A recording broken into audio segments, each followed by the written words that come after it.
Okay, so I want you to be honest with me. We're going to do a little something this morning. So, how much sleep did you guys get last night? Okay, by show of hands, if you had a good 8 hours sleep last night, go ahead and raise your hand. This guy back here had 8 hours of sleep. All right, give him a hand. Nice. Did someone like put toothpaste in your pillowcase or anything? Or usually when you go to sleep that early, you know, bad things happen when you're at Christeens. Okay, how about like 6 hours? 6 hours or more. So some of you got some pretty good sleep. How about 3 hours or less? Make some noise. Did anybody pull an all-nighter last night? All right, good. You'll be sleeping here in a few minutes. Awesome. Don't sleep when Jason speaks, right? Well, thanks for coming back, guys. I just had a few announcements this morning. Just wanted to let you know we're going to be having some opportunity this weekend to tweet in questions. So if you'll, all you social media people, just tweet those in at Christeens15, hashtag CT15. Tweet your questions in. We're going to try to find a way to get some of those up on the screen and ask some of our speakers to talk about that. So you guys, if you have questions, you have a thought or whatever, use social media, right? We encourage that. So here in just a minute, Wade is going to come out. Wade, why don't you go and come out? He's going to lead us in a verse. He's going to read a scripture for us. He's going to read out of Matthew 5:14 through 16, right? Matthew 5:14 through 16. So I'm going to hold this and let Wade read that. We're going to get going. So I hope you guys are ready for a great weekend, a great day today. Go ahead, Wade. You are the light of the world. A town built on a hill cannot be hidden. Neither do people light a lamp and put it under a bowl. Instead, they put it on its stand, and it gives light to everyone in the house. In the same way, let your light shine before others, that they may see your good deeds and glorify your Father in heaven.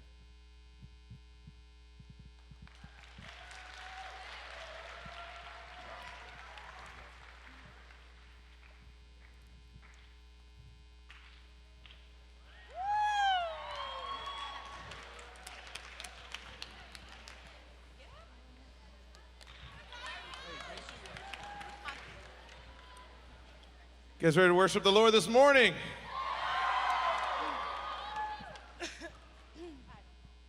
You hear me when I call. You are my morning song. Though darkness fills the night, it cannot hide the light. Whom shall I fear? You crush the enemy underneath my feet. You are my sword and shield, though troubles linger still. Whom shall I fear?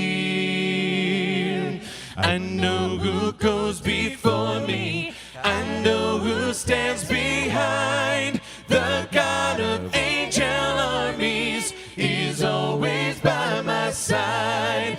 The one who reigns forever, he is a friend of mine.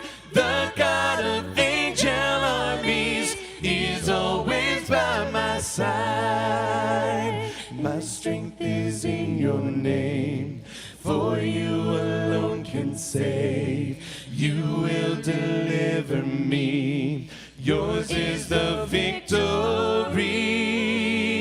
Whom shall I fear? Whom shall I fear? Come on, church, sing it out. I know who goes before me. I know who stands behind. The God of angel armies is always by my side. The one who reigns forever, he is a friend of mine. The God of angel armies is always by my side.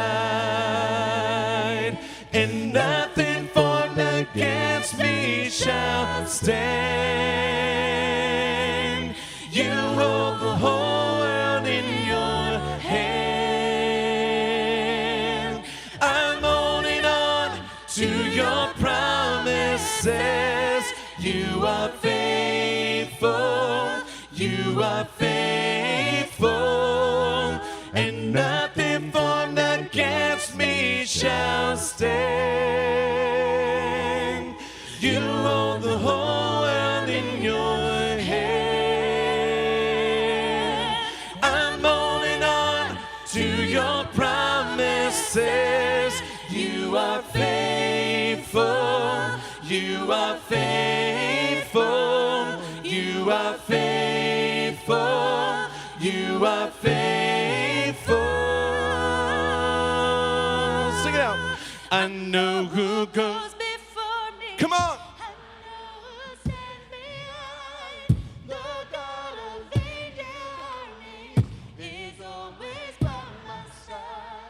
The one who reigns forever, he is a friend of mine. The God of angel armies is always by my side. The God of angel armies is always by my side. Over all the earth you reign on high, every mountain stream, every sunset sky. But my one request, Lord, my only aim is that you reign in me. Come on. Lord, reign in me, reign in your power over all my dreams. In my darkest hour, you are the Lord of all I am. So won't you reign in me again, over every thought, over every word. May my life reflect the beauty of my Lord, 'cause you mean more to me than any earthly thing. So won't you reign in me again, Lord, reign in me, reign in your power over all my dreams. In my darkest hour, you are the Lord of all I am. So won't you reign? Your turn, sing it out, come on. Lord.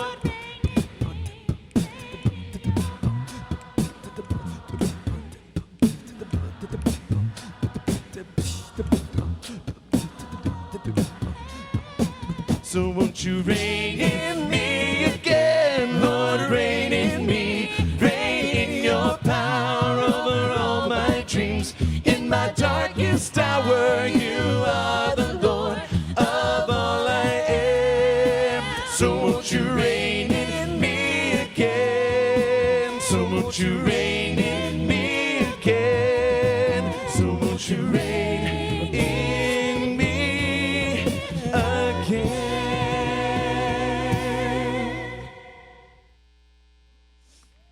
One thing we ask of you, one thing that we desire, that as we worship you, Lord, come and change our lives. Arise, arise, arise, arise, arise, take your place, be enthroned on our praise. Arise, King of kings, holy God, as we sing. Arise,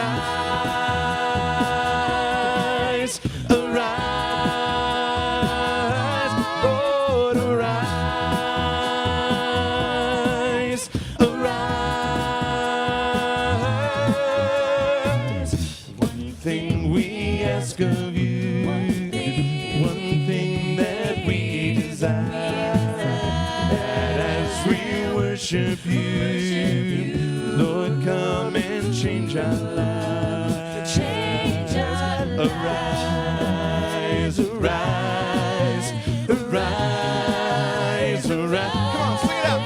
Arise, take your place, be enthroned on our praise. Arise, King of kings, holy God, as we sing. Arise, arise, Lord, arise, arise. All right, ladies, sing it out. Here we go. Lord, change our lives. Jesus, arise. A little louder, let's hear it. Lord,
I have climbed the highest mountain. I have run through the fields only to be with you.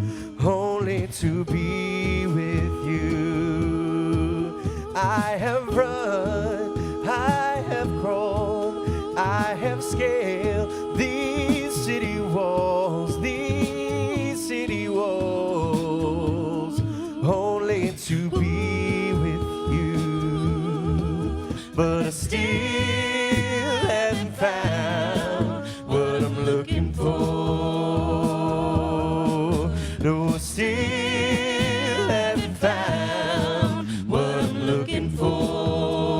So open my eyes, Lord. Open the eyes of my heart, Lord. Come on. Open the eyes of my heart. I want to see you. I want to see you. I want to see you. Open the eyes of my heart, Lord. Open the eyes of my heart. I want to see you. I want to see you. I want to see you. To see you high and lifted. Come on. To see you high and lifted up, shining in the light of your glory. Pour out your power and love as we sing, holy, holy,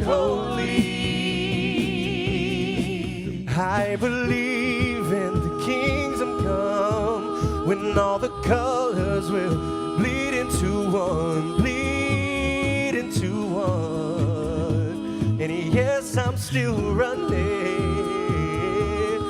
You broke the bonds and you've loosed the chains, carried the cross of my shame, of my shame. You know I believe it. Oh, but I still haven't found what I'm looking for. No, still haven't found what I'm looking for. So open my eyes, Lord. Open the eyes of my heart, Lord. Please open the eyes of my eyes. I want to see I want to see you, Lord. I want to see you. Open my eyes. Sing it out. Lord. Open the eyes of my heart, Lord. Please open the eyes of my eyes. I want to see I want to see you, Lord. To see you high and lifted up, shining in the light of your glory. pour out your love, Your power and love as we sing, holy, holy, holy. high and lifted,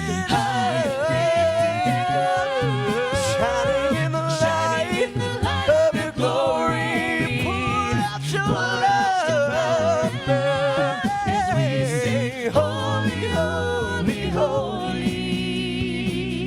holy. Holy, holy, holy. You are Holy, holy, holy. Holy, holy, holy. I want to see you. Guys sing holy. Girls sing open the eyes. Open the eyes of my heart, Lord. Open the eyes of my heart. I want to see holy, you. holy, holy. I want to see you. Open the eyes of my heart, Lord. Open the eyes of my heart. I want to see you. Holy, holy. I want to see you. Let no one caught in sin remain inside the lie of inward shame, but fix our eyes upon the cross and run to Him who showed great love and bled for us, freely bled for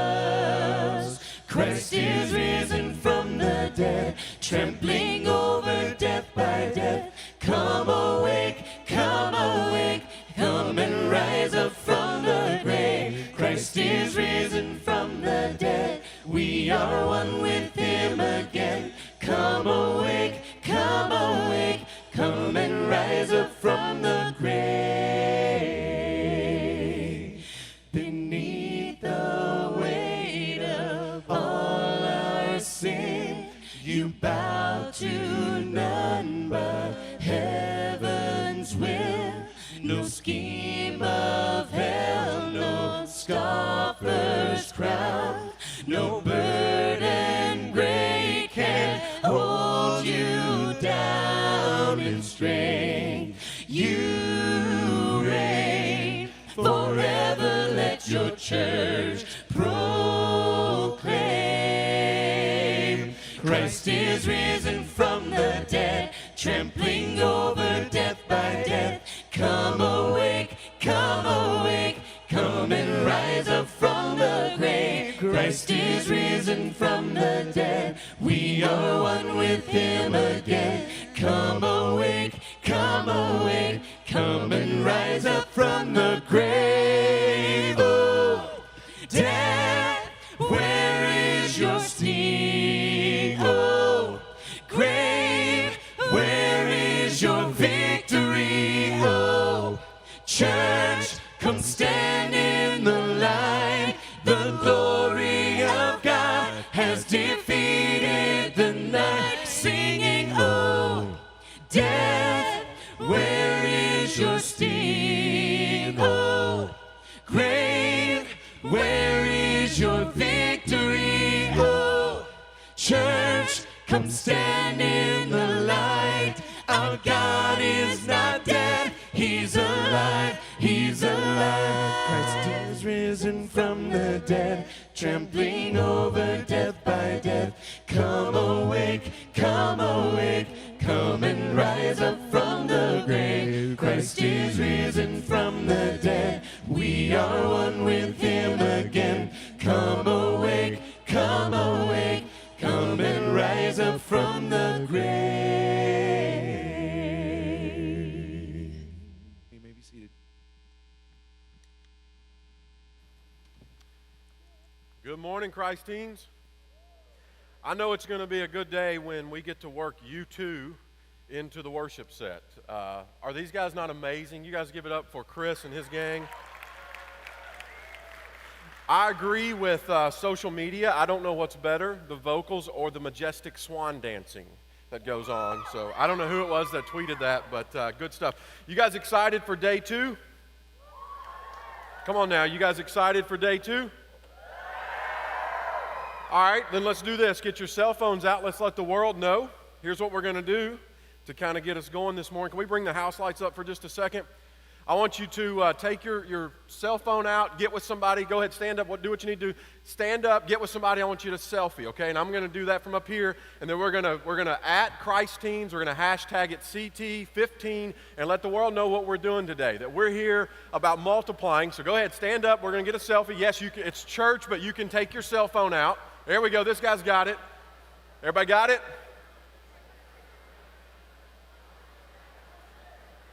All right, now, I'm going to ask something really special. Last night, I did something that was way out of my comfort zone. I called the hogs, okay? So I need everybody to put their hands up like we're doing that again, and that's the way I'm going to selfie this. You guys ready? All right, here we go. 1, 2, 3. All right. So make sure this afternoon or right after we get out of here, if you guys will just hashtag that, your selfie, CT15 at Christeens, and let the world know that we are about doing something great this weekend, and just let them be warned that when we get back home, we're going to be much different than when we left.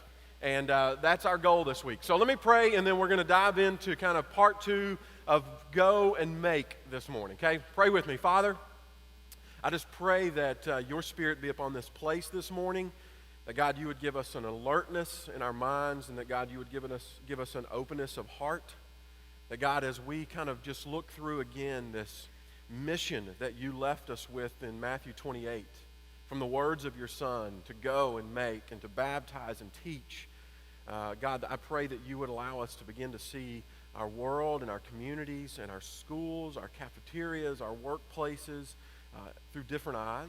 And God, I pray that the eyes that we begin to see those things with is through your eyes. And that God, you created us, that God, you know us, but you didn't just create us. God, you created everyone, and that you know everyone, and everyone is created in your image. And God, your desire and your goal is for everyone to be restored to you. And God, we have a vital role in that. We have an important part to play. and your story and how the kingdom will grow and flourish in this generation and in these cities and our community. So God, help us to see that today. And we pray this through your son's name. Amen.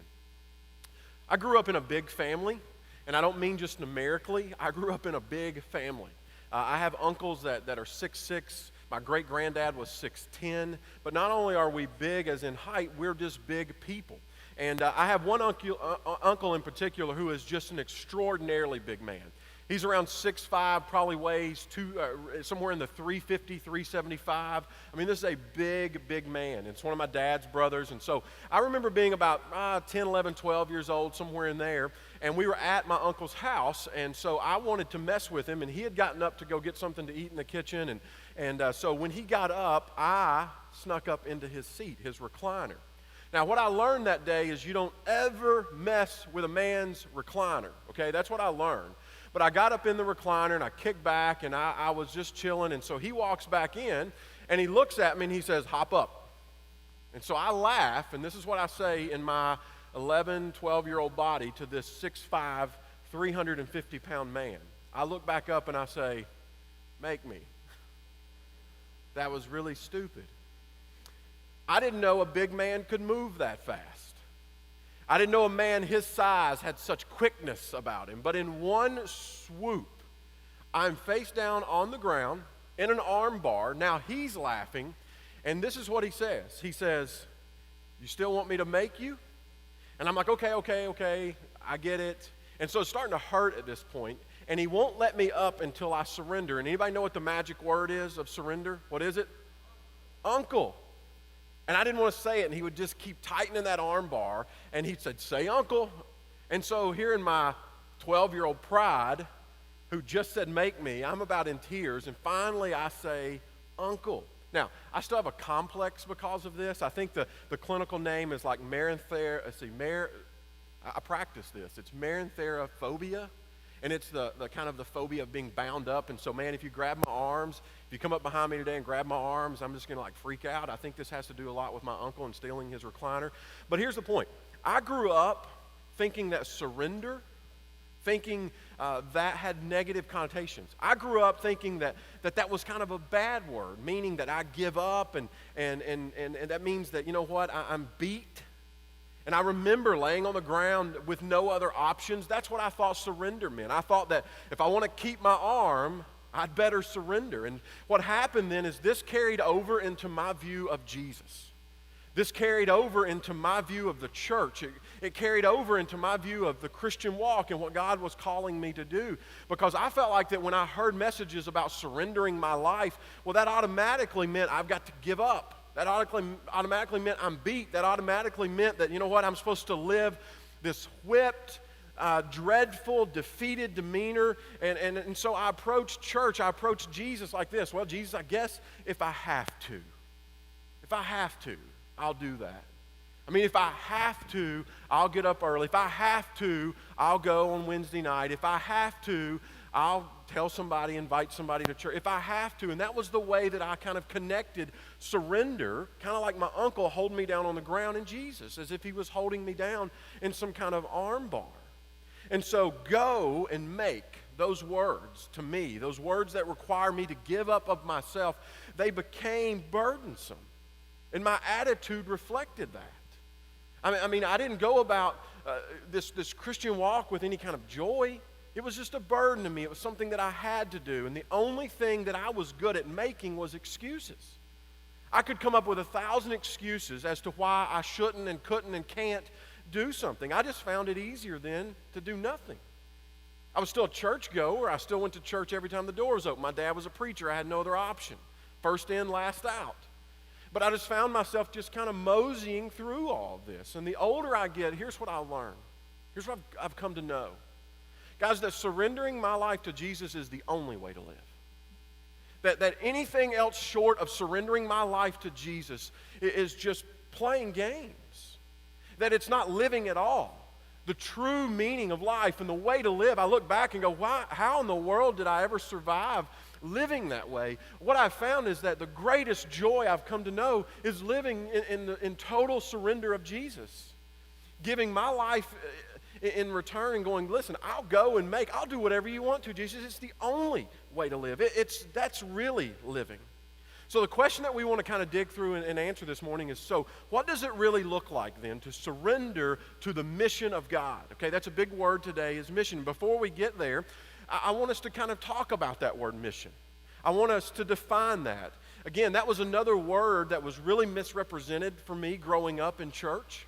I thought mission was a program. Anybody else kind of with me on that? I think it's a program that we have in church. We probably have like a bulletin board, and it has all sorts of things on it that I would never take the time to read. In fact, what I equivalated mission to was this. I thought it was some guy who would come once a year, maybe twice a year, and we would give him a Sunday night. That lets us know really how important this guy was. We wouldn't even give him a Sunday morning. We made him come back on Sunday night, and he would carry this little, what I thought was like this little briefcase thing, and it was full of these little things called slides. Anybody know what I'm talking about? You have no clue what I'm talking about. That's okay. This is back before like PowerPoint and ProPresenter and all these cool things that we have now that are digital. And so he would load these things in a little reel, and he would keep a little remote. And so this is the way it would go. It would be this long, boring talk about a place that I never intended to visit and people that I didn't know. And so it would go something like this. I'm so-and-so, and I have just taken a trip to Guatemala. Let me show you. Click. And he would, this is the church building in Guatemala. Click. This is the hill outside of the church building at Guatemala. Click. Here's the mango tree that's outside that people would pick mangoes from the local community. Click. This is Juan. He's the preacher. Click, this is Martha, this is his wife. Click, this is Juan and Martha's donkey. Click, and it would just be like this long slideshow of people that I don't know in a place that I never intended on visiting. And so I would leave that going, well, I guess there's no place for me in missions, in the mission of God, unless I plan on moving to Guatemala or Africa. By the way, Africa rocks, guys. If you ever get to go to Africa, do it. It's awesome. But that's the way I left. So I thought surrender meant that I'm beat and I've got to live life defeated. And then the mission of God is something that is a program or a trip. That's the way I kind of came to realize this. And what I've come to know is this. Mission's not a program at all. That the mission of God is not a program. The mission of God is this. It's a sending. It's about God sending His people into His world for His purposes. It's about God looking down and saying, Jason, I've got a bigger purpose for you. And it has nothing to do with a program. It has nothing to do with a trip. It has to do with you surrendering your life and being willing to be sent somewhere in your community. But it's about God sending His people into His world for His purposes. And here's the purpose, to bring Him glory. And when I came to realize that, it just opened the doors for me. So I think we've got to rethink the way that we use this term mission. Let me kind of phrase it like this. I think maybe instead of saying that the church has a mission, maybe we're better off saying that the mission has a church. And there's a difference in that. I grew up thinking that the church had a mission, and what I've come to realize is that God has a mission, and it has a church. It has me. And this was the vehicle that God chose to use this. So my prayer today is this, guys. My hope today is not that you leave here and go, oh, man, I guess I better make some changes. I guess I better start doing this, and I've got to go over there and do something. And this is all about soothing my conscience in some way. And I don't, guys, I don't want to hold you to the ground and make you say, Uncle, in the name of Jesus this morning. That's not my prayer. I don't want you to leave here defeated and going, well, I guess if I want to be a real Christian, then I'd better start doing something. Guys, that's not my prayer. My hope today, as we talk through this mission and this calling of making, here's my hope for you today, is that you leave here and go, whoa, I get to be a part of that. I get to be a part of that.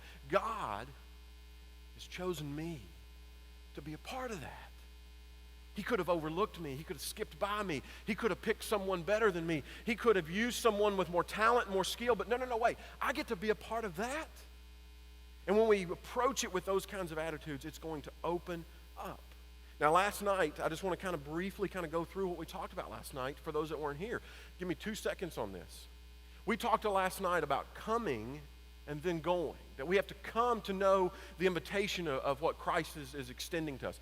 What He's saying is, I want you to come and be my disciple. I want you to learn after me. I want you to take my yoke we talked about last night. And He says, my yoke is easy. My burden is light. There's joy in this. And it's about coming to know Jesus and coming to know the calling and coming to follow him, and then we go. Last night we presented a bottom line. I told you I'm about bottom lines. Bottom line is this last night. It's about as I go, I'm going to live life in response to and reflection of Jesus. I'm going to go about my daily living saying, how can I respond to what Jesus has done to me, but also how can I live as a representative of Jesus in my world? We see this in Matthew chapter 4. He says what? Come, follow me, and I'm going to make you fishers of men. I love that verse because it gives us not just this invitation of coming, but it comes with a promise and it comes with purpose. The promise is this. He says, I'm going to make you. I'm going to change you. I'm going to transform you. And then he gives us a purpose in order to fish for people. To fish for people. That's the making part of this. And so that leads to the bottom line, that God has a purpose. God has a game plan and a reason for you living. Here's today's bottom line. It's easy. It's 3 words. You guys ready? Disciples make disciples. That's it. If you leave with nothing else this morning, know that if you call yourself a disciple, and remember, we talked about that there's a distinct difference in just being a Christian and being a disciple, a follower of Jesus, surrendering and giving my life to Jesus. So if you classify yourself as someone who is striving to be like Jesus, a disciple, then disciples make disciples. And so here we arrive at the end of Matthew's writing, and Jesus has been crucified. We know that he's been resurrected, and he's appeared to a couple of groups of people, and now he's about to ascend back into heaven to take his place there. And before he goes, he leaves the disciples, his close following, with a mission. But he doesn't just leave them with a mission, he leaves you and I with a mission. He leaves us with a purpose. He leaves us with this one final push that says, listen, I'm about to leave everything that I have invested in. I'm about to leave it into the hands of common people. I'm about to leave it into the hands, and so he entrusted us with this assignment. You guys realize at this moment, this is the moment that Jesus puts it all on the line with us. He puts everything that he's about, he puts everything that he has spent the last 3 years investing in, he puts his death and resurrection on the line in the form of leaving it as an assignment for the church. And by the way, guys, there's no plan B. Either we do this or it doesn't get done. There's no plan B in all this. And by the way, I'm not just talking about your preacher. I'm not talking about just your youth minister. I'm talking about every single one of us has a role. Every one of you has a seat at the table when it comes to what God is calling us to do and going and making. And it's a unique place. It's not a one-size-fits-all. It's not a one seat for all. You get to take your place at the table in your unique seat, and you're going to see this, that God is going to equip you, and you have already been equipped to do something very unique in the kingdom. You've already been equipped to do something very unique in this going and making process. So these are the last words of Jesus, and these are meant for you. So let's read them that way. Let's read these as if they were meant for us. And here's what Jesus says. If you're following along, it's in Matthew 28. We're going to start in verse 18. It says, Jesus came to them and said, he says, all authority in heaven and on earth has been given to me. Guys, stop right there for just a second. He says that all authority in heaven and earth has been given to me. Here's what that says. I'm not in control. I'm not in control. It took me a long time to figure out in my Christian walk that I don't get to write the job description. That God, through Jesus, wrote the job description for me. I don't get to choose necessarily what it is that, I want to do and how completely. That he says, listen, all this, the authority has been given to me, and so I'm going to pass this on to you. Verse 19, he says, therefore, because of who he is, therefore, go and make disciples of all nations. Then he goes on to say, baptizing them in the name of the Father, Son, and the Holy Spirit, and teaching them to obey everything that I've commanded you. And surely I am with you to the very end of the age. You guys see? This is why this is so much more than a program. Guys, the mission of God and us tapping into that calling of going and making. Guys, that is the summation of life. It's not just a program that we fancy up a bulletin board in our church foyers with. This is the summation of what life is all about. It's life that is lived actively and intentionally pointing others toward Jesus. Jesus is saying to them, here's what I want you to do. I want you to take my message.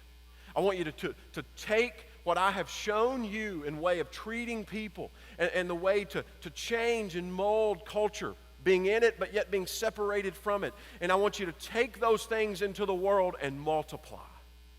I want to make sure that everyone you come in contact with sees me and knows about me. And that doesn't mean that he wants us to carry our Bibles around and beat people over the head. He's saying, I want you to conduct your life in such a way that it causes curiosity. I want you to treat people in such a way that it's countercultural. The other people that are getting cast by the wayside, you're the ones that walk into those situations and say, hey, how can I be of assistance? How can I bring about healing to brokenness in this? And how can I bring about justice into injustice? How do I do those kinds of things? Here's what he's saying. I want you to finish what I started. I want you to multiply.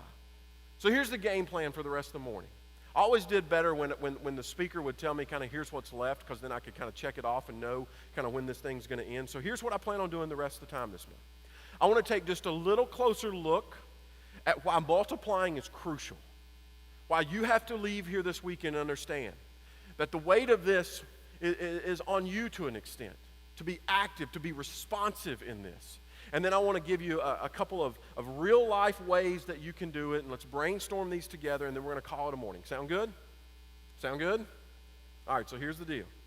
If the church's mission, if my mission is about action, go, that's an action word. Make is an action word, not come.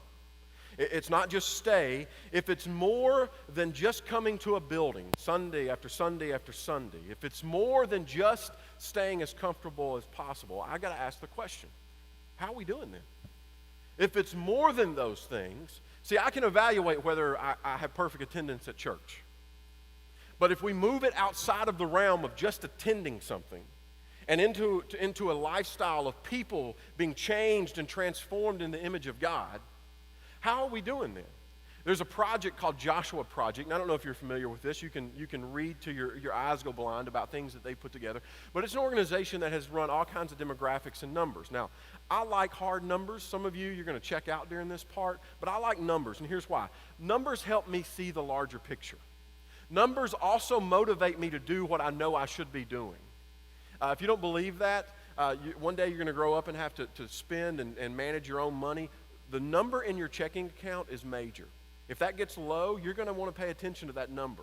But numbers kind of allow me to see things. In fact, recently we're part of a kind of a church plant, and we ran numbers in our community. We didn't want to just go into a community where we didn't know anything about it, and so I sat down with a guy named Troy, and he and I were talking about why another church in this community. You know, we're in the Bible Belt, we're in Nashville. I mean, what are we supposed to be doing? And does this church, or does this community really need another church? And numbers help me see that very clearly.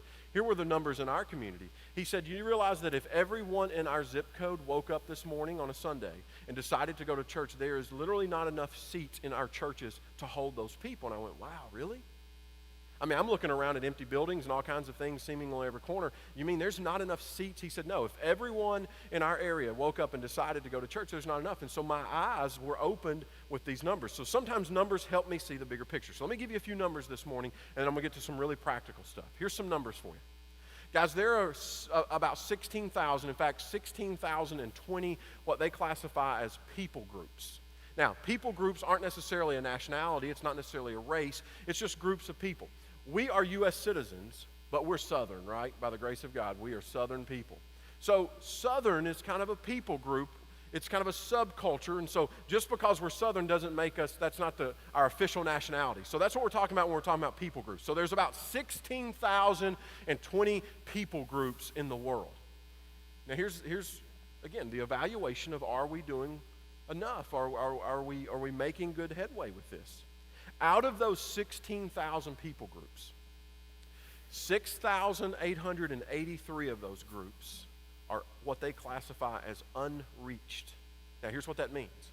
Unreached means that there is less than 2% of that group that knows and has anything to do with Jesus. Now, get what I'm saying? Not just that they know or have something to do, some don't even know about it. What I'm saying is that 6,800 groups of people, calculating into billions of people, have little to no access to Jesus. You guys realize that many of them don't even have access to the Bible because it's yet to be translated into their language. Let me give you another big bird's eye view of this. There's a little over 7 billion people in the world. 7.1, I think, was the last calculation. 2.4, almost 2.5 billion are classified as unreached, meaning having little to no access to the gospel. Little to no access to the gospel. And then out of the 5 billion or so that do know, only 2 billion of those even put themselves in a classification of following Jesus. So get this, 7 billion people in the world, 2 billion even claim to know Jesus. And that's a wide claim. Another 2.5 billion don't even know who Jesus is. See, guys, we take for granted that everybody knows who Jesus is, right? Everybody knows about this stuff. Everybody knows about church. In fact, you probably went to church. You used to go to church. Your grandmother goes to church. Somebody goes to church. But guys, I'm telling you that the majority of our world does not know. Now, most of them live, and I'm going to throw a graphic up here, most of them live in what is called the 1040 window. And what that is just 10 degrees by 40 degrees north on the latitude line, and it's this rectangle that's known as the 1040 window. Now, I'm almost done with the numbers thing. Guys, there are 60 cities that is in this window that have a population per city of over 1 million people. Major cities. Cities that let's just call a few of them out. You've heard of these cities. Anybody heard of Beijing? It hosted the Olympics a few years ago. It's a major city in the world. Beijing, China. Calcutta, India. Dhaka, Bangladesh. These are cities that's populations is over 1 million people per city. There are 60 cities in our world of 1 million people that are classified unreached, meaning that 2% of the people in those cities know anything about Jesus. So how are we doing? And you go, whoa, Jason, I can't do that. I mean, I can't just up and go to Beijing next week. I got a big project due. I don't know if you know this or not, but I got friends. You know, I got a smoking hot date next weekend. I can't just up and move to Beijing. I can't do this. I don't want you to miss the point. Guys, you may not go to Beijing, China. You may not go to Africa. But you can go somewhere, right? I mean, you can go somewhere across your street, down your street. You can go and sit at a different table at lunch if you need to. You can do something down the hallway. You can do something around your city. You can go and multiply. Guys, I'm going to put this really kind of blunt. If you don't get this, and you don't sense the urgency in this, I'm not sure you totally get God. I'm not sure that you totally get his mission, because this is what God is all about. Those places in that 1040 window, those places that exist inside of your cafeteria, at those tables that no one wants to sit at, that's where God's at. He's already beat you there. He's not waiting on you to get there. He's waiting on you to just join the party. He's already there. This is his heart. This is what he's about. And if we don't understand and get the urgency behind lost people, the need to go and make, I'm not sure that we fully understand who God is. All right, so let me make this a little bit more personal. Anybody from Arkansas in here? Come on now. I know that. Who's from Arkansas? All right, so let's talk about Arkansas for a second. I figured that most of you were from Arkansas. Guys, there's 2.9 million people in Arkansas. In fact, it's closer to 3 million people in Arkansas. About 55% of that affiliate with religion in some way, form, or fashion. That's actually up from the national average, by the way, if you poll the whole U.S. So welcome to the Bible Belt. You guys are way higher, so is Tennessee, than the national average. But here's what that means. That means that there is basically 1.3 million people that exist in your state. 1.3 million people that do not consider themselves to be a part of any religion, that associate in no way, form, or fashion with the name of Jesus. There's 75 counties in Arkansas. If you do the math, that means, and I know that some counties are bigger than others and all that, just go with me on the law of average here. That means that there are 17,000 people in your county. I don't know what county you're from, but if you just divide that evenly, there are 17,000 people on average in your county that do not know Jesus. Here's what I'm getting at. You going and making will determine someone's opportunity to know Jesus. Your going and you making will determine whether or not somebody may or may not know salvation. I don't know if you know this or not, guys. There are lost people in your city. And we can't just overlook that. And I know that in our culture, it's not cool to say that people are lost, that everybody, but guys, according to God, there are lost people in your city. There are lost people in your neighborhood. There are lost people in your school. And so this is up to us. We don't have an option of disconnecting from the mission of God. We don't have that option. We can't say, God, you know what? I want to take the youth group because I kind of like that and I've identified and I've made some good friends. So I'm going to take that, but I'm going to kind of leave the rest. We don't have the option of disconnecting. That's what I told you a second ago when he says this thing about authority. He's saying, listen, you're not in control. You don't get to write the job description. You don't get to take what you want from the church. Guys, we've got to stop consuming from the church and begin contributing to the kingdom of God. And so he's saying, listen, you don't have an option of disconnecting, not if you claim discipleship. Guys, there's too much at stake. There's too much. And you go, whoa, Jason, but how? I mean, this is absolutely overwhelming. And part of what I wanted to do this morning is I wanted to overwhelm you a little bit. You go, I don't even know where to start, and I'm so underqualified. I don't have what it takes. And I mean, besides, what if they say no? I mean, what if I pour myself into someone and they say no? Let me give you a little side note, too, something that I've learned throughout my years in ministry and student ministry and whatnot. It is not my responsibility to fill your cup this morning. My responsibility is to empty mine. And so as you approach people, it doesn't matter whether your friends are filled up by what you have to say. God's calling you to just empty yours. And so sometimes we make the excuse before we ever get out there and say, well, my friends aren't interested. Maybe they're not, but your responsibility is just to empty yourself into them. Your responsibility is not for everybody to leave your presence and to leave your witness and to leave your testimony of God going, whoa, I'm super inspired. Maybe it happened, maybe it won't. But your job is just to empty yourself. And when I began to realize that, my ministry changed. You know what? It's not my responsibility for everybody in here this morning to walk out the door and go, you know what? Jason just really filled me. I hope that happens. But if it doesn't, you know what? My responsibility, you know what God called me to this morning, was to get out of bed and just empty myself. And so that's the approach that we've got to begin taking. So I'm going to give you two quick things, two easy things that you can do. These are the only two things I'm going to give you in this call of making disciples. Number one is this. Guys, that making starts with relationship. It starts with the relationship. Jesus made this super clear back in Matthew 22 as he's kind of been questioned about, okay, what's really the greatest commandment? What is it that Jesus that's most important?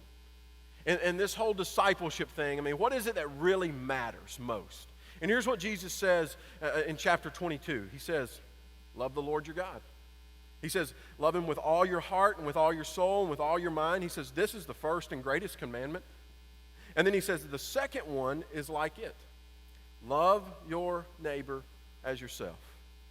And then I love this part. He says, and all the law and the prophets hang on these two things. Here's what he's saying. All the rules and all the laws and all the stuff that we've associated with church, we can do all of that. But if we don't let them hang on the top two, they're for nothing. He's saying if you want to know how to do this and do it properly and do it where it is going to revive you from the inside out, he says this. It's pretty simple. Love God, love people. You want to know what the crux of it is? You want to know what the bottom line of all this is? It's this. Love God, love people. He says all the other stuff, while important, does not trump these things. Love God, love people. But you know what I found out? That sometimes the simplest things to understand are most of the time the most difficult to practice. Guys, it's hard sometimes to love people, isn't it? It's hard. It's hard to love people who don't love back. It's easy to love people who love you. But what do you do with this?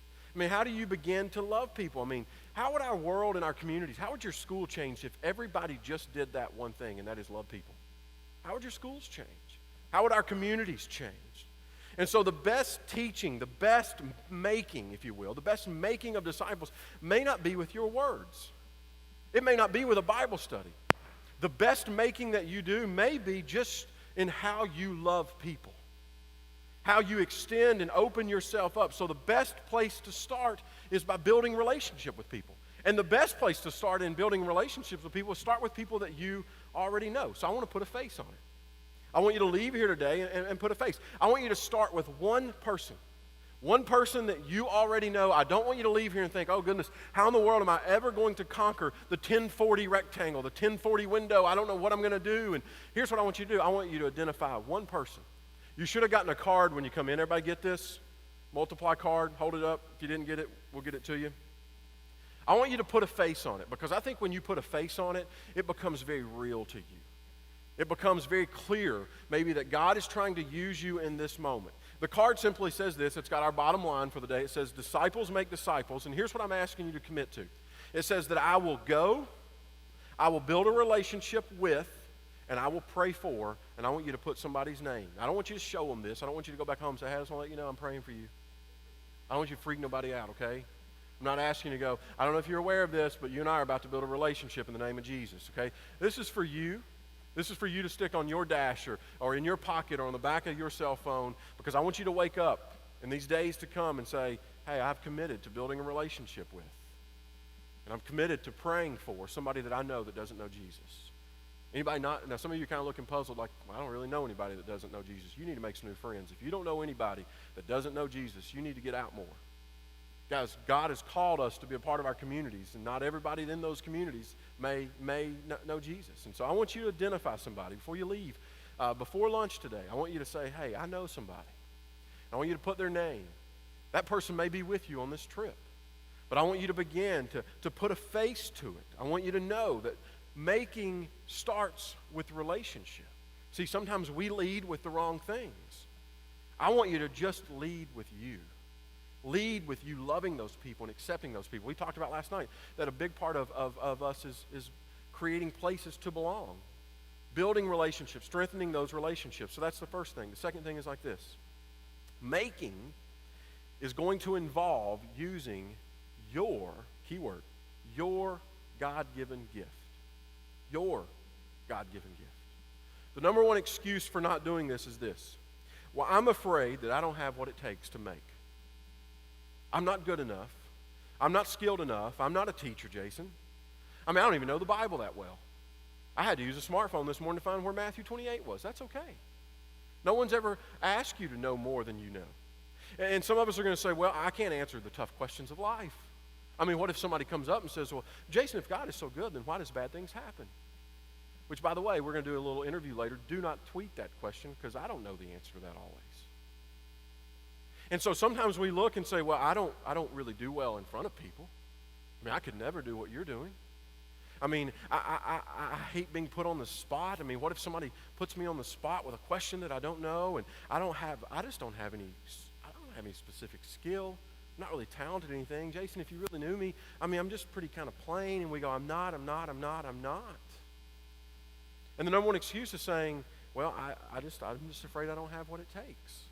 I love what the Hebrew writer says. The Hebrew writer's kind of winding down the book of Hebrews or the letter of Hebrews, and he's giving them this one final encouragement. And if you don't know about the book of Hebrews, it's this letter of really kind of encouragement, and he's giving them these great testimonies of faith. And sometimes we look at that little hall of fame of faith as recorded, and we go, wow, those are really extraordinary people. No, they weren't. They were ordinary people. They were ordinary people who opened themselves up to God and said, okay, God, I don't know what you're going to do with me. I don't even know why you chose me, but okay, let's see what happens here. And they went on to do extraordinary things. But as this letter is kind of winding down, listen to what he says. This takes the pressure off you. Listen to what he says. I'm going to read it from the Message. He says, may God, who puts all things together. Again, God's in control of all this. He says, who makes all things whole, who made a lasting mark through the sacrifice of Jesus. God, who led Jesus, our great shepherd, up and alive from the dead. Guys, that's the greatest feat there is, to raise somebody from the dead. And so he is saying, the God who did this, look at this, he also put you together. And he provides you with everything you need to please him. Let me read that again. The God who put all this stuff together will provide you with what you need to please him. And he goes on that he will provide for us, he will make us into what gives him most pleasure. And he goes on to say, all glory to Jesus forever and ever. Did you hear that? God will give you what you need in order to accomplish his purposes. Guys, it's not about you being great at something. It's not about you being skilled at something. It's not about you having it all together. It's not about you having all the right answers. It's not about you being great at something. It's about you allowing God to work through you And as a result of that, becoming great. I told our church a while back, there is a significant difference in being great at something and being great.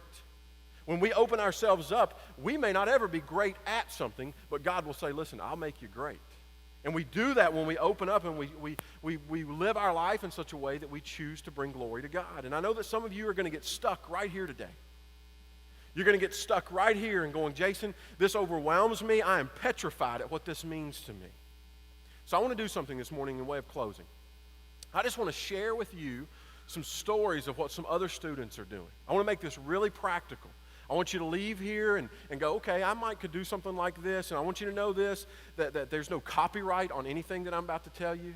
I hope that in some way this becomes a catalyst for going, oh, you know what, I never thought about that. I love those moments where, you ever have those moments when you hear something and you go, man, why didn't I think of that? Well, I want you to leave here and go, why didn't I think of that? But I want you to take it and do something. You morph it into what you need to, and you change it and tweak it, or you come up with your own stuff. But I want you to know that there are students in real life, 2015, who are making a difference and making disciples, all because they've opened themselves up to saying, listen, I may not ever be able to do what Chris does, or I may not ever be able to do what Jason does and get in front of people, and I don't know all the answers, but I know what my gifts are, and I know that God gives me what I need in order to provide pleasure to Him, and I know what God will give me in order to make a difference in the communities that I am. So I just want to give you some of those things. But one last thing before we get into some stories, some real-life stories of what's going on in the life of students. I want to make one more point clear. Guys, there may not always be an audience to these things. And so if an audience is what you seek, I'm afraid you're going to get let down and burn out really quick. Guys, there's going to be some things that I talk about that I had to pull these out of some students, and others I just heard about through the grapevine. There may not always be an audience. And what you do in the name of God may and probably will, most of the time, go completely unnoticed. You may not always get somebody who comes behind you and go, I saw that. Man, that's really good stuff. And if that's what you seek and that's what you starve and that's what you crave, I'm afraid you're going to get let down. And so if you're not afraid to operate in the shadows, if you're not afraid to put yourself out there in some areas that may or may not ever be highlighted, if you're not worried about your name being on the billboard, if you're not worried about people going, did you hear what so-and-so did? And did you hear that, they had 12 baptisms because of their testimony and because of this program? If you don't seek those things, you're going to excel. And as you hear some of these things, you're going to say, well, those aren't big deals. But listen to some of these. Disciples making disciples, using their gift, not my gift. God has never called you to use my gift. He's called you to use your gift. So let me tell you a few things. Let me ask you, how many of you guys go to summer camp? Go to a summer camp of some kind? Big raise of hand. Most of you? There's some students in Hendersonville who decided to shake their summer camp experience up. So a few years back, they came to their student minister and said, hey, what if, and they gave out what seemed to be this crazy idea, and the student minister goes, you know what, let's talk about that. And so here's what they do. The first half of their week, so say Sunday, Monday, and Tuesday, the first half of their week, they do camp. They do camp as normal, but part of that experience is equipping themselves for the second half of the week.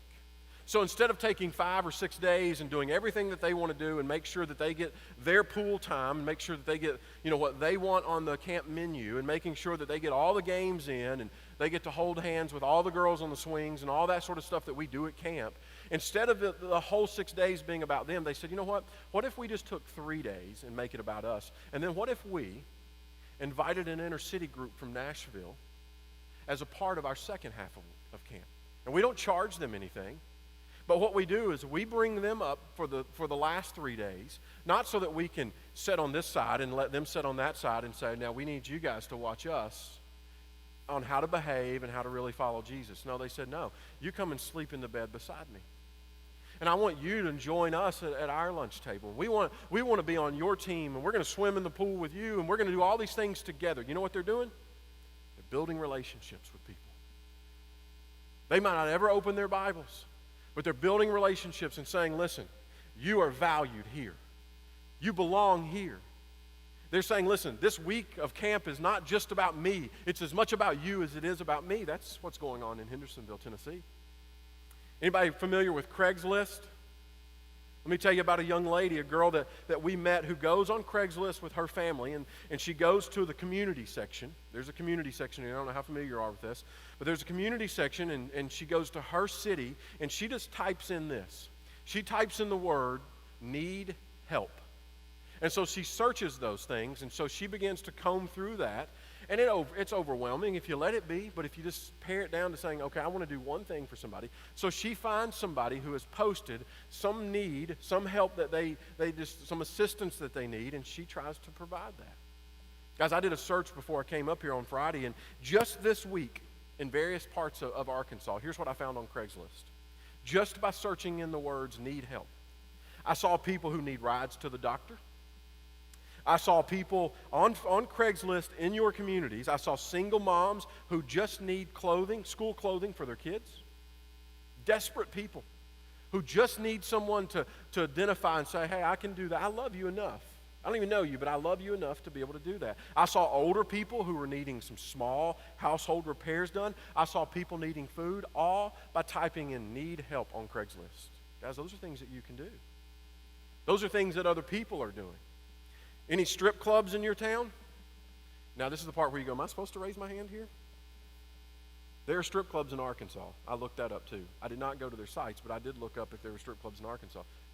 So let's raise our hand. Any strip clubs near you in the cities that you live in? Let me tell you about what some young ladies, some college girls in Nashville are doing. They organized a ministry called Bruised Reed Ministry. And here's what they're committed to. It's a group of college girls who says, listen, I can't just sit here and watch the sex industry continue to degrade women. There's got to be a better way. And they had a choice. They could go in and say, you know that Jesus does not approve of this. But here's what they decided to do. They decided that what they would do is that they would go and make some food, and they would take that to the clubs every Wednesday night. So every Wednesday night, it's not a closed session. They catch girls as they're coming off stage and say, hey, we got fried chicken in the back. We've got a homemade meal. And so they sit for 2 hours, and they just catch those girls as they get done with their shifts, and they enjoy a meal together. And they say, hey, how's your kids? Did they finish that project that we talked about last week? How's Christmas looking? What's new in life? And they may or may not ever get to a conversation about Jesus immediately, but you know what they're doing? They're building relationships. They're making disciples, yes, in the midst of strip clubs. Fantastic young ladies who have decided, you know what? I can make a difference here. Any seniors in the house? All right, 6 of you. All right, any freshmen in the house? All right, let's do that again. Freshmen actually were louder than the seniors. Any seniors in the house? Is this like a senior section over here? All right, any freshmen in the house? Let me tell you about some senior girls, some senior softball players from Beach High School. They got together and they decided as seniors, you know what? We're entitled to some things as seniors. We've earned those things. And part of that was not doing some of the after practice duties, you know, cleaning the field and raking the field and all kinds of stuff that you do, putting equipment up. And so they decided, you know what if we put aside our entitlement as seniors? What if we decide, you know what, let's just lay aside what we've earned and let's help the freshmen do their freshman duties. And so from day one of practice, they decided, you know what, hey, let me help you gather the balls. Let me help you rake the field. And so these senior girls decided that, you know what, it's not about us. This is about a team. And before you know it, the juniors were staying after. And before you know it, the sophomores were staying after. And so as a team, not only did they cut down the time that it took to finish out practice, but as a team, they gelled together. Ended up in the state finals just a couple of years ago because some senior girls decided, you know what, that if I'm gonna claim Jesus, I got to serve like Jesus. And so sometimes that means that I can't take what is owed me. I can't take what is due me. I can't take what I've earned. And they said, you know what? It's not a lot, but we can help you with freshman duties. Anybody wash their clothes? Do you guys realize that not everybody owns a washer and dryer? I know that's probably mind-blowing, but not everyone owns a washer and dryer. So let me tell you about what some people did in our community. They just went and took some $5 and $10 bills and cashed them in the quarters and hung out at laundromats. And so when somebody, a single mom or somebody else would come in with loads of laundry, they would beat them to the machine and stick quarters in and say, hey, this load's on me. Do you know what question always comes? Why? Who are you? Like, is there something wrong with you? And you got to say, no, I just love our community. And if I can take that burden from you, and hey, if you can use that money to maybe do something else with, then it's just my joy to be able to do that. And that's always going to lead probably to a conversation about Jesus. Guys, that's not tricking people. That's not deceiving people. It's not setting people up. You may choose to not mention that at the moment. But you do that a couple of weeks or once a month or twice a month, guess what? You're going to get to know people. And suddenly they're going to say, listen, you've done this for the last 4 weeks. I've got this load. And you're going to be able to do those kinds of things. I heard of a group of students who decided, you know what? We've got this apartment complex, or a couple of them that are right beside, kind of in our local neighborhood, beside our church. And there's kids after school that just run everywhere. No supervision, little kids running everywhere. And they said, what if we went to that park and created what they call Kids Club? And so they go and they play soccer and they paint faces and they tell a story and they interact, and they've got to know parents because of this, and parents have got to know them. And it's just an after-school program that some students, not a youth minister, not an elder at the church, sanctioned. They just said, hey, what if we all meet in that park after school, and once a week let's do what we call Kids Club. The other part of this too, guys, is that you can't forget about investing and continuing to make among those who have already come to know Jesus. We've got to sometimes look around in our own youth groups and in our own churches and say, you know what, maybe there's somebody among us that needs a little extra boost. Guys, we're the worst sometimes at investing in our own people, aren't we? We're more apt to invest in the freshmen on our softball team, or we're more apt to invest in people at a laundromat than we are our own people sometimes. And there are people that I know that you brought with you this weekend that probably just needs a little extra boost, a little extra investment. Recently, I challenged our church to do something that really turned into something way better than I thought would. We, underneath all the seats, we taped money. We did not do that today, so don't go digging around under your chair. We just taped some money under the chairs, and we just said, hey, we want you to take that money this week, and we want you to do something great with it. We don't want you to be great at something. We just want you to do something great. And one of the best stories, not one of, the best story was not from our older people. The best story was not from a parent. The best story was not from a staff person. The best story was from a student named Ashton, and here's what she did. She decided that the person that she identified that needed an extra boost among her people didn't need the money. What they needed was a friend. They needed someone to give them value. And so here's what she did. They had a formal winter dance at their school. And so she decided, and this kid is handicapped, and what she decided to do, she said, I want to take you to the dance. And so she wrote on her card that they didn't need money. They needed friends, and so she just dropped the money back in the give box for us. And she went and had a beautiful night. I had other students that told me that Ashton never left his side that night, that she took pride in the fact that she was his date. And she said it required me to empty myself of my pride. And she went and she had this great time. What? Building relationship, loving people, making disciples. Students who make in existing ministries at church. Guys, I want you to go home and look around and say, listen, I'm going to stop consuming from my church, and I'm going to start contributing to my church community. One of the things that, again, that we've tried to decide as part of our DNA is that we want to empower you as students. You don't have to wait your turn. We want to empower you to be a part and serve like adults serve. If you were to come to our church and go through our children's ministry, I bet 70% of the people back there are students serving, teaching, loving on kids, investing, making disciples in things that already exist. And sometimes I think that we as adults shove you guys off and say, you'll have your turn. No, your turn's now. And so begin investing in those kinds of things. I love the organization that you guys were introduced to that you're going to be able to give to tomorrow. Russ Bus, and in particular that whole thing of My Buddy's House. You know what that's about? It's about building relationships. It's about making disciples. It's about using your gifts, using your money in order to invest in people. You will be a part of making tomorrow when you choose to give to that. And we could go on and on and on, guys. Not things that rich adults are doing. things that students are doing. You starting to get it? You starting to see the rhythm? So at lunch, I want you to do this. I want you to talk about some of the most crazy things you can think of in your communities and in your schools that you can do. Guys, there's nothing too crazy. Guys, I told you about a strip club. I mean, come on. But I want you to have those conversations and say, hey, how could God develop this? And then ask God to develop this. Something that you're passionate about. Maybe it's art. Maybe it's music. Maybe it's academics. You know, I told you that most of the people that live in that box, they don't even have the Bible translated. It takes smart people to translate. And so if that's your gift, then use that. Figure out how can I take my love for language and translate into some far-off language. I don't know what your gift is, but use your gift. And use it in order to begin making. I'm going to ask one last question as we kind of leave this morning.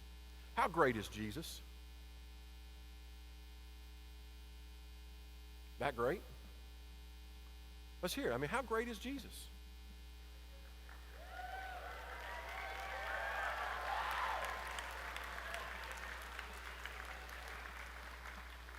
Guys, if my relationship with Jesus is that great, then how in the world could I keep from sharing it?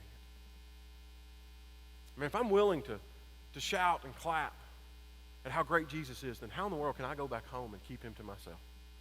How in the world can I lay down at night and feel good about boxing him in and saying he's mine? I'm glad I've got him, and do nothing as the world sits and starves to be loved and longed to a place where they can belong. Therefore, go and make disciples. And away they went. You know, if you read on into Acts, it tells us that that group of men took cities by storm. In fact, they were accused of turning cities upside down.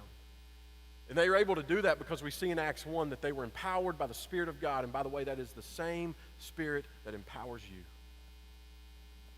And they went and they multiplied. Guys, surely God's Spirit didn't come on us just so we could go and sit in a building and enjoy church with a bunch of other church people.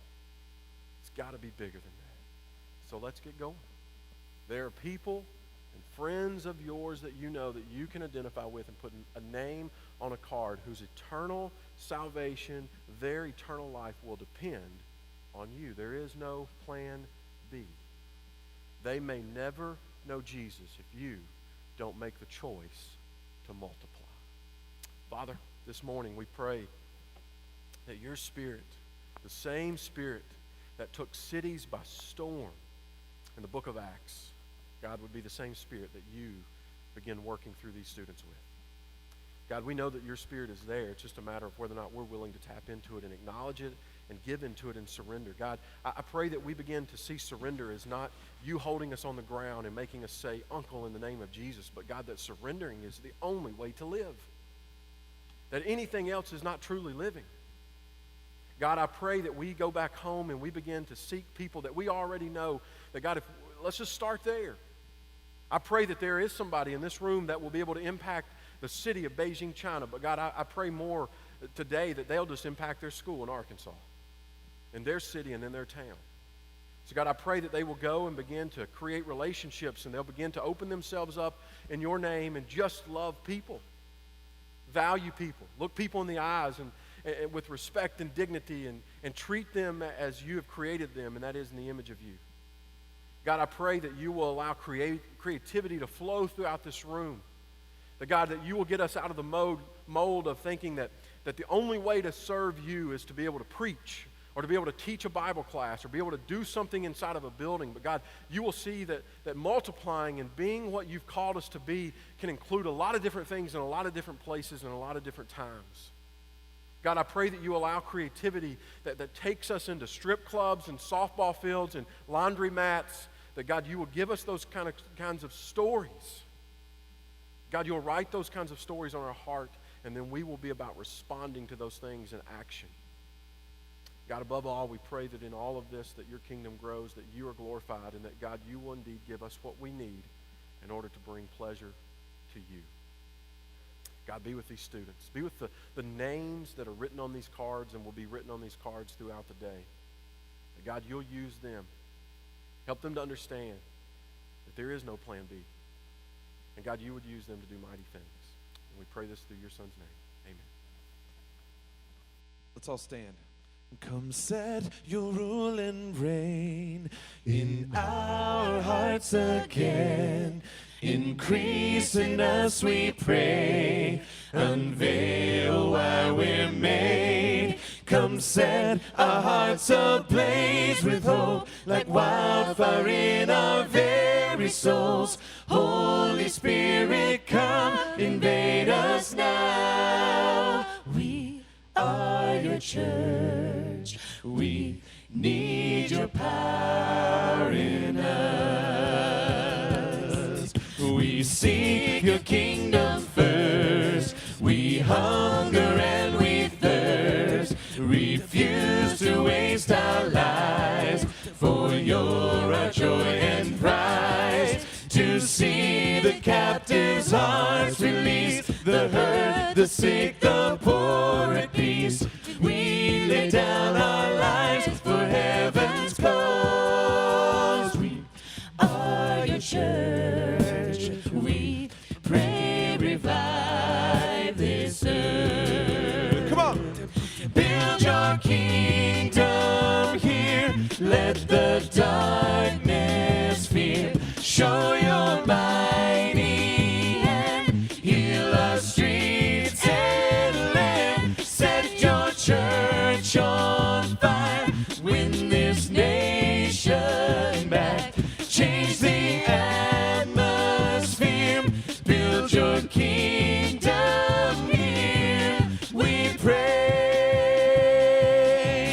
Unleash your kingdom's power, reaching the near and far. No force of hell can stop your beauty changing hearts. You made us for much more than this. Awake the kingdom seed in us. Fill us with the strength and love of Christ. We are your church. We are the hope on earth. Come on. Build your kingdom here.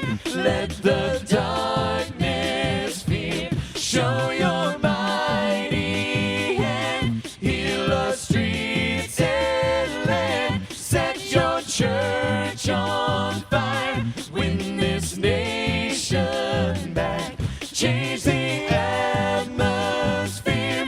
Build your kingdom here. Build your kingdom here.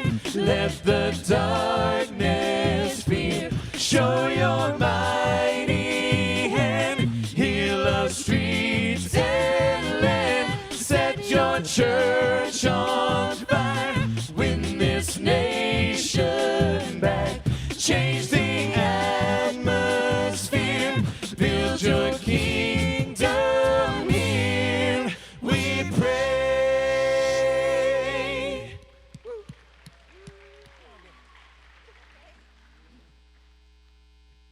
Blessed be your name in a land that is plentiful, where your streams of abundance flow. Blessed be your name. Blessed be your name when I'm found in the desert place, though I walk through the wilderness. Blessed be your name. Here we go. Every blessing you pour out, I turn back to praise. When the darkness closes in, Lord, still I will say, blessed be the name of the Lord. Blessed be your name. Blessed be the name of the Lord. Blessed be your glorious name. Blessed be your name when the sun's shining down on me, when the world's all as it should be. Blessed be your name. Blessed be your name on a road marked with suffering, though there's pain in the offering. your name. Every blessing you pour out, I turn back to praise. When the darkness closes in, Lord, still I will say, blessed be the name of the Lord. Blessed be your name. Blessed be the name of the Lord. Blessed be your glorious name. You give and take away. You give and take away. My heart will choose to say, Lord, blessed be your name. You give and take. You give and take away. You give and take away. My heart will choose to say, Lord, blessed be your name. One more time. You give and take away.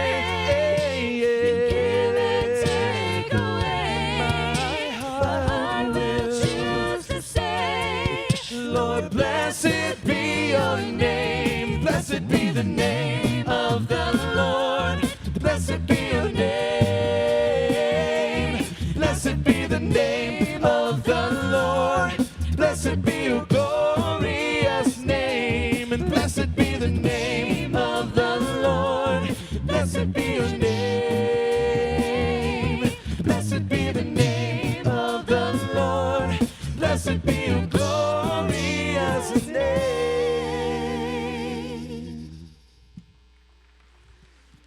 These are the days of Elijah, declaring the word of the Lord. And these are the days of your servant Moses, righteousness being restored.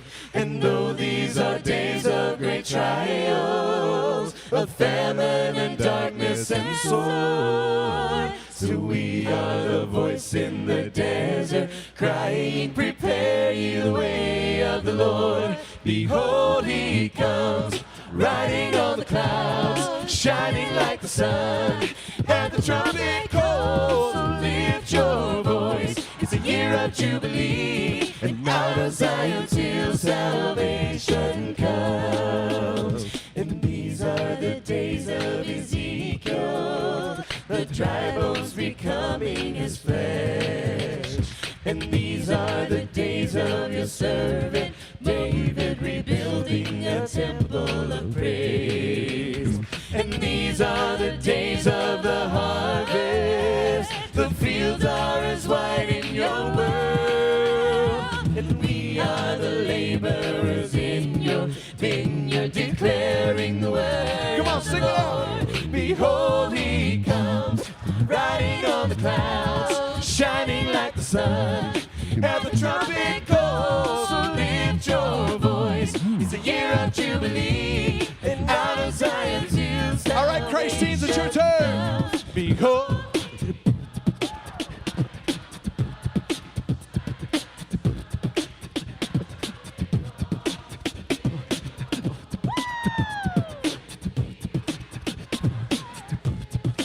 You sound great. Behold, he comes. Behold, he comes, riding on the clouds, shining like the sun.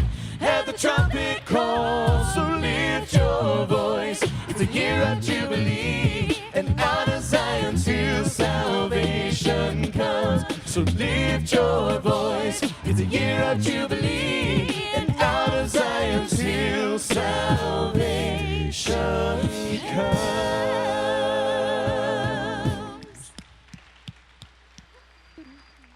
I've got a river of living water, a fountain that never will run dry. Come on.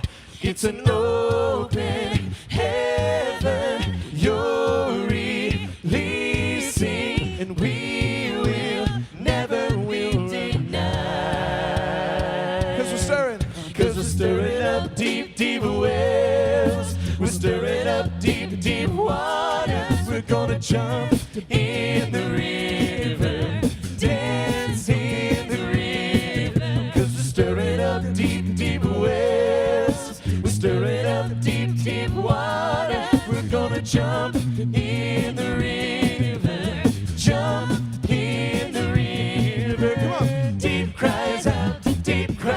out to you. Deep cries out to you. We cry out to you, Jesus. Deep cries out to you. Deep cries out to you. We cry out to you, Jesus. Let's sing that again, come on. I've got a river of living water, a fountain that never will run dry. Yes, we do. It's an open heaven you're releasing, and we will never be denied. 'Cause we're stirring up deep, deep wells. We're stirring up deep, deep waters. We're gonna dance in the river, dance in the river. 'Cause we're stirring up deep, deep wells. We're stirring up deep, deep waters. We're gonna jump in the river. Come on, jump in the river. Deep cries out to you. Deep cries out to you. We cry out to you, Jesus. Deep cries out to you. Deep cries out to you. We cry out to you, Jesus. We're falling into deeper waters, calling out to you. We're walking into deeper waters, going after you. Come on, here we go. All right, you guys ready? Here we go.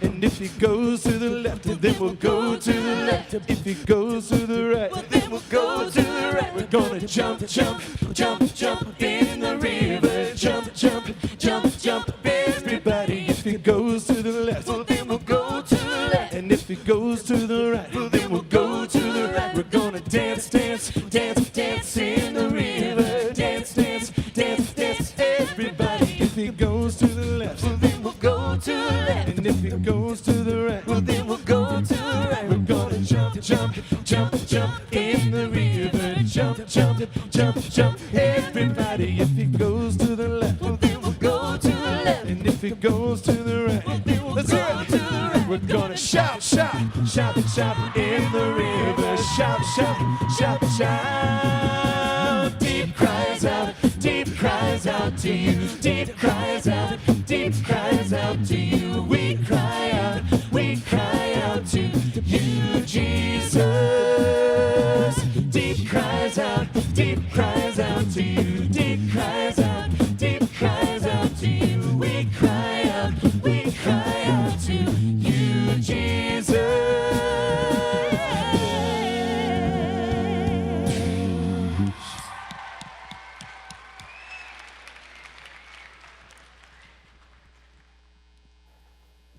Hey, Christeens, how's it going?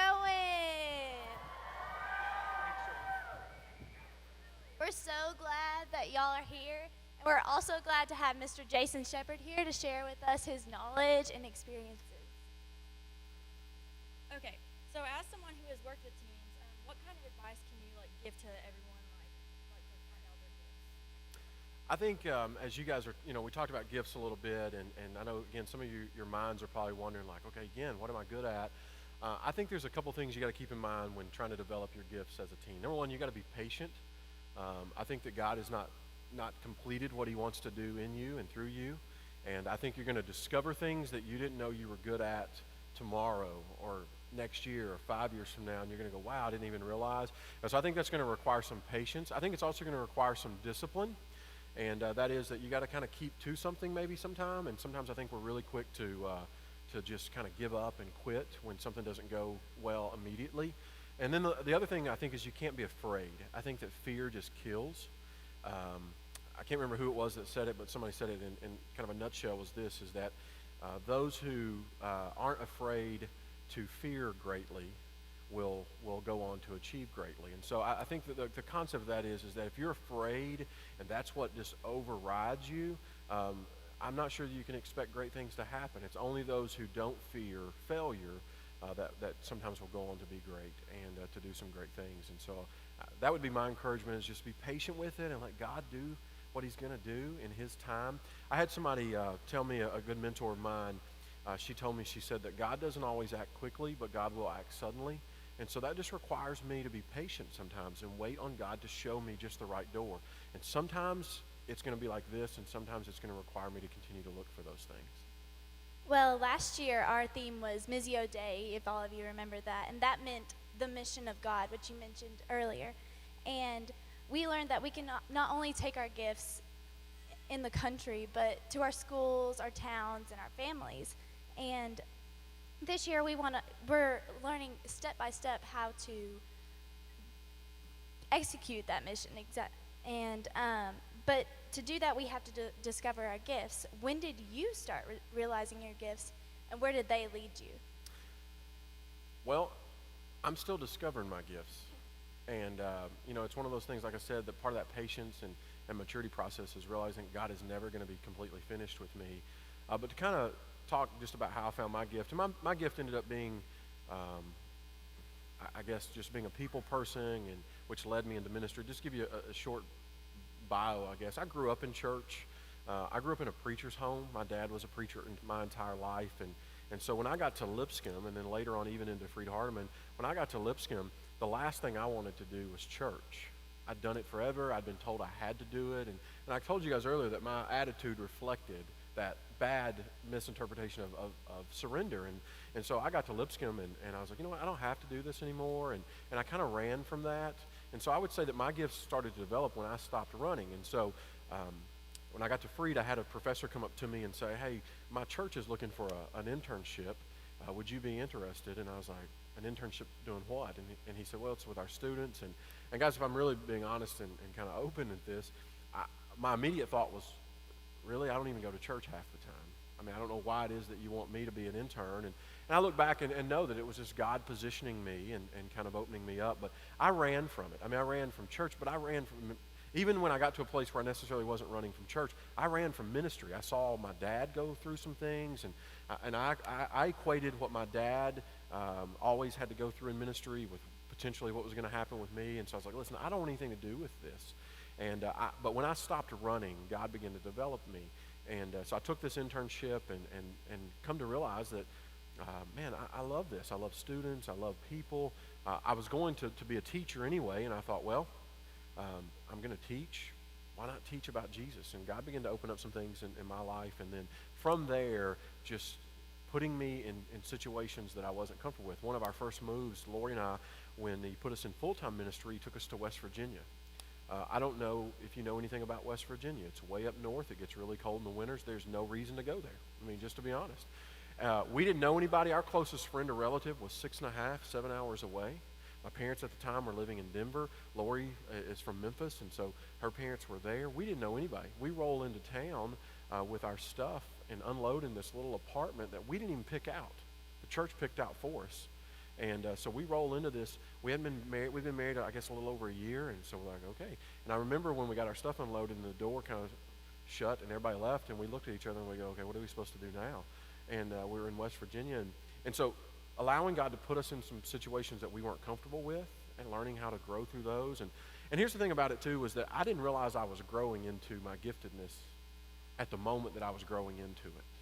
It took me just kind of sticking to it and allowing God to continue to work on me. It was only when I looked back when I realized what God was really up to and what he was doing in those moments. But ultimately, guys, I'm still growing into my giftedness and trying to figure out, and I'm learning that God is always tweaking and moving those things into different aspects of leadership and different aspects of ministry. And so it's exciting to know that what I'm doing today is not necessarily what I'm going to be doing forever in the way that I'm doing it. That God may have a surprise waiting for me just around the corner that's going to open up something completely different, which is kind of neat. So. Okay, and then how have you seen the multiplication of disciples, like in your work, like or your personal life in the past 6 months? in the past 6 months, I told you we're part of kind of a church plant, so we're kind of a new church, and what we have seen first and foremost, and I don't just tell you this to be telling you this because you're a room full of students, what we have seen the most significant multiplication in is our students. And we just challenged our students from day one, the few that kind of was with us when we started this journey, was that we no longer want you to think of this as just a student ministry or student program. We want you to think that, yes, we may do some things that are geared toward you guys, but you're part of the overall community of this church. You're part of a significant part of the whole. And so we just challenge them that what would it look like if you disciple your friends? We put the challenge in front of them that, like we talked about just a little bit ago, that you just think of one person or that group of people that you already have influence over, that you already have relationship with, and what if you just begin to disciple them? Not necessarily in a way of, we don't want you to go and say, hey, would you be interested in a Bible study? And I'm not downplaying any of that. I think there's a place and there's going to be an opportunity for those things. But we just said, what if you just go and you begin to invite them to be a part of something that's going on? Guys, we have seen just in the last 6 months, we've seen our student ministry triple. We've seen, we do our Wednesday nights, we do them in homes. We call them house groups. And so we do them in homes, and we're having a hard time now finding a home big enough for our students on Wednesday nights. So we're already talking about how are we going to multiply the group. Let's take one group and let's begin to make two groups and maybe two different sections of town. And so that's been the most significant. But we've also seen multiplication when we begin to actually practice what we said we were going to. And here's what I'm talking about. We kind of set the mission out that we wanted to be a community of imperfect people who are loved by and serve a perfect God. And so when we really considered the demographic of our community, those hard numbers we were talking about, and we began to look around and we go, there's some pretty rough spots in our community. There's some pretty non-typical churchy type people in our community. And we go, what do we do? And so it was put to test, and there was two that I'll just briefly tell you about. We had a guy named Charles who came. In fact, Chris's youngest son, Graham, thought he was a wrestler. And he came in a tank top, said like Gold's Gym, and dude has, like 24-inch python. This huge dude. He's tatted up. He's got this big goatee, and he had his hat backwards. And so we said, we've got a decision to make right now. We can either go, well, hey, is there something we can help you with? Or we can go, hey, man, what's your name? And so we chose to do the latter. And I remember seeing a Facebook post later on from this guy that was tagged via a friend. I didn't even know who this guy was necessarily, that just said, hey, I experienced, went on to describe the way he looked, and he said, but you would have never known any different. He said, you would have thought that I was dressed just like everyone else. But he felt loved and he felt accepted. So the next week, he brought his daughter back, and so we saw that. And then we had a guy who came to us named Curtis. He rode his bike, and I tell you this story. When I first met him, somebody came and got me and said, hey, this guy back in the back wants to meet the preacher. And that usually typically means that, they either need to talk about something, they need something, that maybe they want to be prayed for. And so I turned the corner, and Curtis, and I got to be honest, and again, I'm about being real with you guys. My first thought was, what does this guy need? I could just tell by the way he was dressed. And here's what Curtis told me. He immediately, I said, hey, Curtis, and he cut me off, and he said, where do I make a check out to? I need you to know I don't need anything from you. I'm not here for benevolent help. And my first thought was that saddened me, because what kind of places have we created when people feel like they have to tell us that they're not here for help? Even if it was, have we made people feel like that's a bad thing? And so he went on to describe some things that he was going through, but really just trying to encourage me and tell me. So Curtis now, has been back for months, and he's a contributor. Not just financially, but Curtis is come to find out he's well educated, and he rides a bike because he wants to stay in shape. And all the things that I could have assumed about Curtis ended up not necessarily being true. And I sat down last week with Curtis and helped him formulate a resume for a new job. And so we begin to see that when we really put to practice what it is that we preach, and that it's not always comfortable, and it doesn't always look like me, that's when we begin to see some multiplication. And there are always those who don't accept our invitation. How do we deal with that? I think it's a good question about it's kind of like I said earlier, is that my responsibility is to empty myself. And I need to know that when I go to empty myself and I put myself out there, and begin to build relationships. And the end game is not just to build a relationship or friendship. The end game is to move them into a relationship or curiosity about Jesus. I've got to come to know that that's not always going to happen. But that doesn't mean that I put a timetable on it. I would never enter into a relationship and go, okay, I've got 3 appointments I'm going to do, and if you don't accept Jesus by the end of those, I'm done with you. I've got to move on. I've got too much to do. I've got to move on to the next. Some of that's just going to require me to be patient. But I think you just have to know that going in, that failure is going to, again, be a part of this, but it's not failure. I love what Paul said when he said, listen, I plant, Apollos waters, but it's God who gives the increase. I'm not in charge. I'm not in control of people responding. I've seen both sides of this. I think of a young man named Trent that came to us as a visitor years and years ago, and so we just began to invest in Trent, and now Trent is leading a student ministry in Gallatin, and he didn't have the support of his family. You know, his family doesn't come to church, and I've got to watch him over the last 8 or 9 years grow into this fantastic minister now, and is just going to do some amazing things. But I could tell you 10 other stories of guys that I put the same sort of investment in that did not turn out that way. People that just said, you know what, it's not for me. And so what I've got to hope, and this is what I pray, is that one day they're going to get in, maybe they'll get in a situation, or maybe they get a family or something, and they're going to go, you know what, I remember a time when I was loved. I remember a time when I was accepted. And so the kids that, and the students that went on to smoke weed and do lots of other things, I hit them up on Facebook and say happy birthday the same way I do Trent. And but I just know that at the end of the day, I can't be afraid of those who don't. It's not my responsibility. It's kind of like the old saying that you can lead a horse to water, but you can't make him drink. My job is just to plant seeds and to love people and to be relational in that. And so I think when we take the expectation that everybody that, that I come in contact, if they don't come to know Jesus, then I have failed in some way. That's not the case. There's still a great win in just being able to relate to people. So. Thank you very much. Yeah, Everyone give a round of applause for Mr. Shepherd. Yep. Thank you, guys. Thank you. Okay, guys, come on back. We're not done with Jason yet. Jason, come out here with me. We have a little unfinished business here. This scares me. Yeah. So, guys, hadn't this guy been great? Let's give him another round of applause, right? So for those of you that are here yesterday, you saw Jason calling the Hogs, right? Are there any Hogs fans in the audience today, right? Yeah. Well, he's a huge Kentucky fan, right? And he called the Hogs. It was cool. It was good of him to do that, right? So I think at Christeens, in the spirit of giving back, we ought to do something nice for him. So guys in the booth have got a video queued for us. Let's watch the monitor here. Come on, guys, get into it. Come on.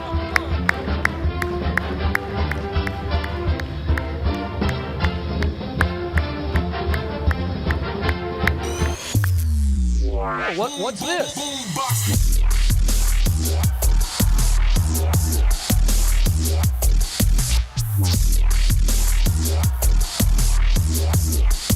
Ooh, ouch. Ooh.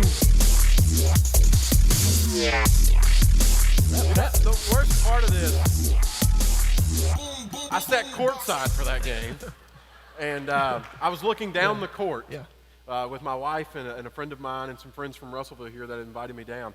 So I'm looking down the court at where this took place, and it was like slow motion. It was like, no, that's not going to, yeah, it happened. And it was like I knew, and it was the longest drive back to Tennessee ever, was that. Well, hasn't this guy been a good sport? Yeah. Thanks for coming, Jason. Yep. So Celeste is going to give you a few announcements and give you to your breaks. It's good stuff. Okay, we have a little time to get to class, but they started at 11. The first breakout session, the teal, if you have a teal bracelet, you're going to go to the gym. And the orange bracelet, you're going to go to the cafeteria, which is over there in the high school. The second breakout session will be vice versa. And just a reminder that we aren't having lunch here, but there's a list of restaurants in Russellville in your welcome packet. The second breakout session will begin at 2, so be to your next class by then. The best part of the day, Raucous Fun Time, will be after that. And just remember that teal goes to the gym and orange goes to the cafeteria. Y'all are dismissed.